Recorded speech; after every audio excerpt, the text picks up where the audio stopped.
গরমের ছুটির হোমওয়ার্ক নিজেদের উদ্যোগে আম, কাঁঠাল, পেয়ারা সহ অন্যান্য গাছের চারা বানিয়ে শুক্রবার তা বন দফতর হাতে তুলে দিলেন কালচিনি ব্লকের বুন ইংলিশ স্কুলের পড়ুয়ারা।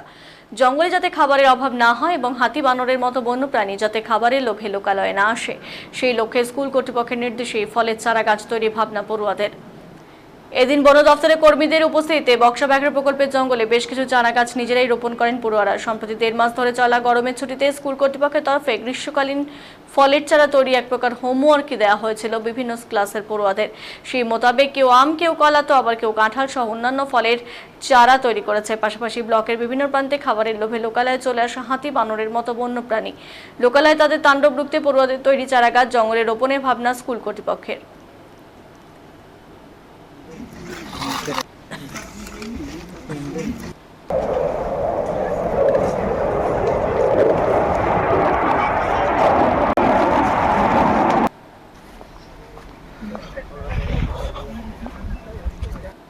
इसने सबका फैमिली बात मिलके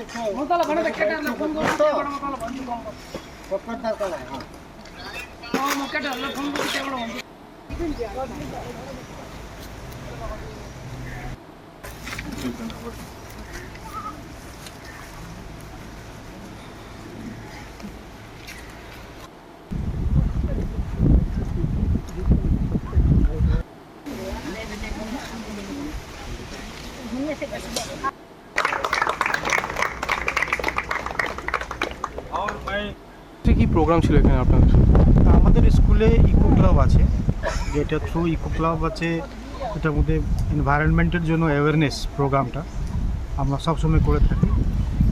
আর এই বছরে আমরা বাচ্চাদেরকে বলেছিলাম যে তোমরা এখন ম্যাঙ্গো সিজন আছে আর কাঁঠালের সিজন আছে, তো এই সিডসগুলো যে তোমাদের বাড়িতে যে হবে সেটাকে তোমরা প্রিজার্ভ করে মাটিতে লাগিয়ে গাছ বানাবে।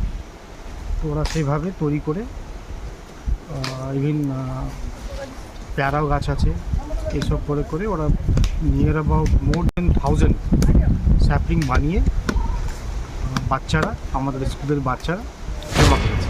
কোন কোন ক্লাসের স্টুডেন্টরা আছে এখানে? এরা বিভিন্ন ক্লাসেস, মানে এটা ক্লাস 2 অনওয়ার্ডস বলা হয়েছিল। আর ওরা সব যার যার বাড়িতে আছে বাড়ি করে ওরা সবাই স্কুলে নিয়ে সব নিজে ওরা বানিয়েছে, কোনো মার্কেট থেকে পারচেস করে নি।